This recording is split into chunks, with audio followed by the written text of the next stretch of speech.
Heyot sama God.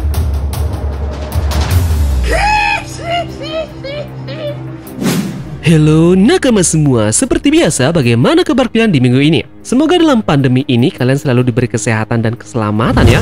Langsung saja untuk video kita kali ini kita akan membahas bagaimana isi lengkap dari chapter One Piece 1017 yang pagi ini rilis dalam beberapa forum. Tentunya ada beberapa isi yang tidak tercantum dalam spoiler yang kita dapatkan kemarin. Tentunya juga dalam video kita kali ini kita akan membahas mengenai beberapa hal yang sangat mengejutkan. Salah satunya adalah buah iblis Gomu Gomu no Mi yang dikatakan ada kaitannya dengan buah iblis yang menjadi dasar dosa dari dipenjaranya Wushu di pemerintahan dunia. Apakah buah iblis Gomu Gomu no Mi ini memang spesial? Kenapa mesti Wushu ini dipenjara karena menghilangkan buah iblis ini dari pemerintahan dunia? Jika memang itu benar, lalu apa alasan dari Shanks ini mencuri buah iblis Gomu Gomu no Mi dari tangan Wushu? Banyak sekali pertanyaan yang mengganjal bukan? Dan pastinya kita akan analisa dalam video kita kali ini. Dan langsung saja kita gas, tarik jangkar dan mari kita berlayar.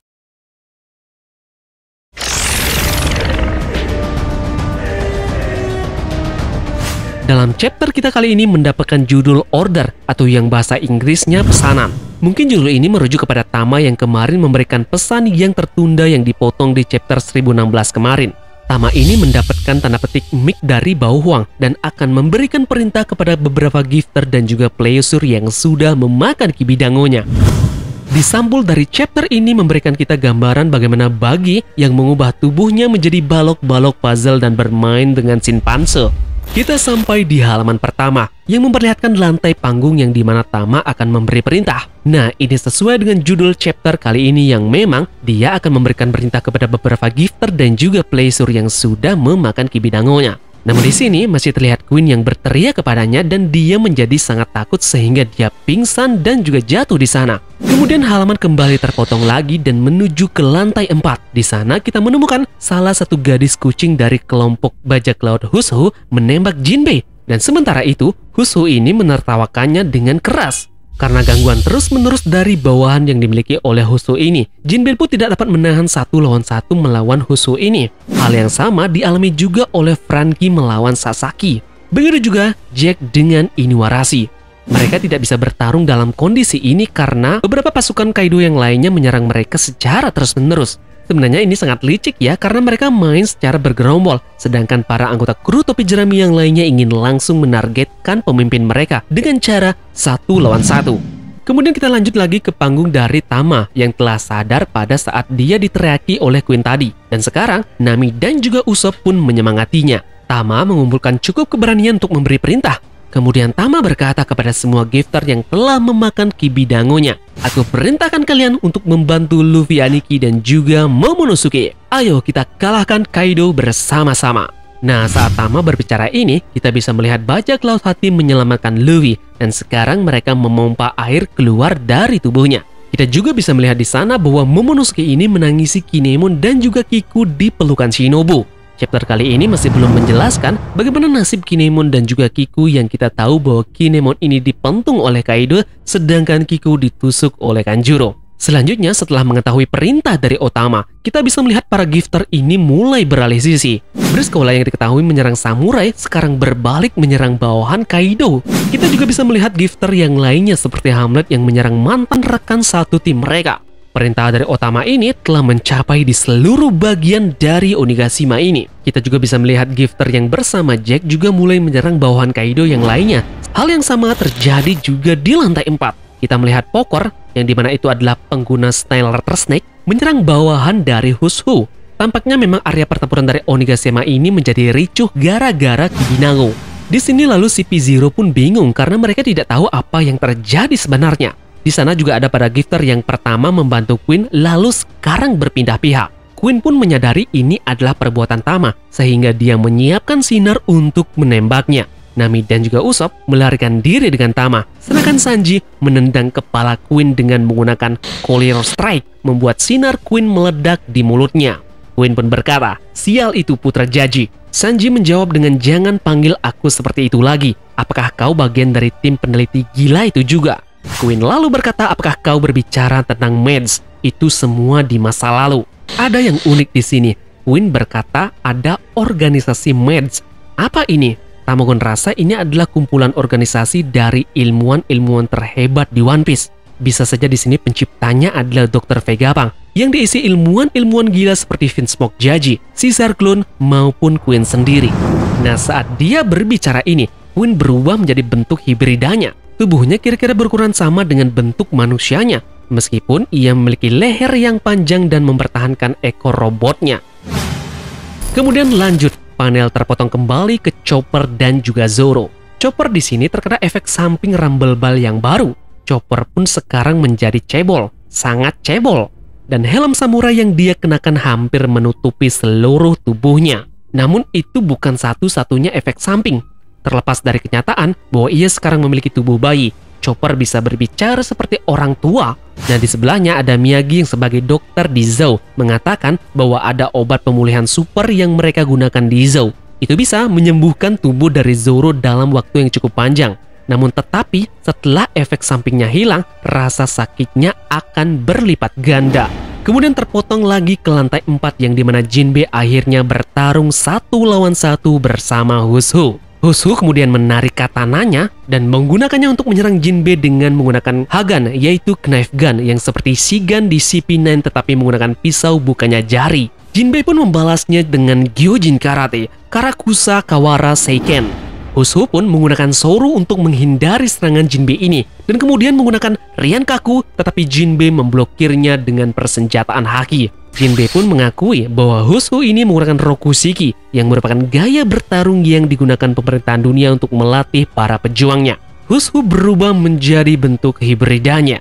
Nah, lalu tiba-tiba di pertempuran mereka, Jinbe pun ingat sesuatu. Beberapa waktu lalu ada rumor yang mengatakan bahwa salah satu anggota CP9 keluar dari penjara. Nah, akhirnya Hushu ini pun mengaku bahwa dialah yang keluar dari penjara. Hushu pernah menjadi salah satu agen terkuat yang menyaingi si jenius Rob Lucci. Tapi itu 12 tahun yang lalu karena satu kegagalannya, yaitu dia dijebloskan ke penjara. Hushu kemudian menyerang Jinbe dengan Gagan yang menggunakan giginya untuk mengirim gelombang kejut.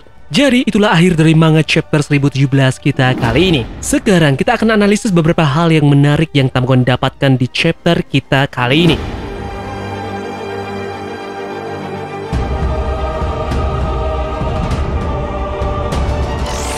Ada yang sangat unik di chapter kita kali ini. Bahwasanya Hushu ini 12 tahun yang lalu pernah dipenjara dalam kasus dia terkait buah iblis yang dimiliki oleh pemerintahan dunia. Sekarang Tamagon coba mengingatkan kalian lagi mengenai kata-kata yang dimiliki oleh Doflamingo di Dressrosa. Doflamingo mengatakan bahwa pemerintahan dunia menyimpan rahasia di balik Maria Joa. Dan rahasia itu berhubungan dengan harta karun nasional. Di sini masih belum dijelaskan apa itu harta karun nasional yang dimiliki oleh pemerintahan dunia di Maria Joa secara jelas. Namun sekarang kita bisa jadi mendapatkan titik terang dalam chapter kita kali ini. Nah, bisa jadi buah iblis Gomu Gomu no Mi inilah yang menjadi harta karun nasional yang dimiliki oleh pemerintahan dunia. Tentunya kita masih ingat bahwasanya kelompok Akagami ini pernah mencuri buah iblis Gomu Gomu no Mi 12 tahun yang lalu kepada seseorang di lautan. Awalnya mungkin kita menganggap bahwa kata-kata yang diucapkan ini hanya biasa-biasa saja. Namun sekarang kita pun tersadar bahwa kata-kata itu merupakan kode spoilernya. Jadi, Gomu Gomu no Mi ini merupakan buah iblis yang spesial yang didapat oleh Akagami. Namun tanpa sengaja karakter utama kita yaitu Luffy memakan buah iblis ini. Secara kebetulan atau tidak, Akagami ini juga mengetahui bahwa Luffy ini termasuk dalam inisial D. Jadi, seperti yang Tamagon pernah teorikan dalam video Tamagon yang ini, bahwa Akagami ini mempunyai tujuan utama yaitu mencari orang yang akan mewarisi keinginan dari Goldie Roger. Mereka berkeliling dunia untuk mencari orang yang tepat yang akan mewarisi keinginan dari Roger dan mewarisi topi jerami dari Roger. Tidak hanya sampai di situ, orang yang akan mereka pilih nanti, mereka akan wariskan buah iblis yang spesial untuk menjadi kekuatannya dalam mewarisi dan mencapai keinginan dari Goldie Roger yang belum tercapai. Kebetulan ataupun tidak, orang tersebut sangat pas yaitu Luffy yang sudah memakan buah iblis Gomu Gomu no Mi yang sudah dipersiapkan oleh Akagami. Jadi, Luffy di sana mendapatkan paket yang sangat komplit, yaitu buah iblis Gomu Gomu no Mi beserta dengan topi jerami milik Goldie Roger. Jadi sebenarnya, apa keistimewaan dari buah iblis Gomu Gomu no Mi ini hingga Hushu ini mendapatkan hukuman dan dia dipenjara? Kita balik lagi ke harta karun nasional yang dimiliki oleh pemerintahan dunia. Menurut Tamagon pribadi, harta karun nasional yang dimiliki oleh pemerintahan dunia ini adalah dalam bentuk buah iblis Gomu Gomu no Mi. Mereka menginginkan buah iblis ini dan akan menyimpan buah iblis ini di satu tempat bersama dengan topi jerami besar yang kita lihat di Maria Joa. Dua benda ini merupakan harta karun yang spesial yang dimiliki oleh pemerintahan dunia.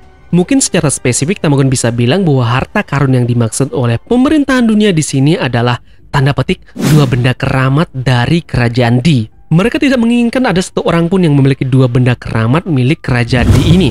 Kalau sampai ada yang memilikinya, maka itu akan mengubah posisi dari pemerintahan dunia karena akan muncul dan lahirnya Joy Boy berikutnya ke dunia. Pemerintahan dunia yang kita ketahui sangat takut dengan adanya sejarah yang terulang dari Joy Boy di masa lalu.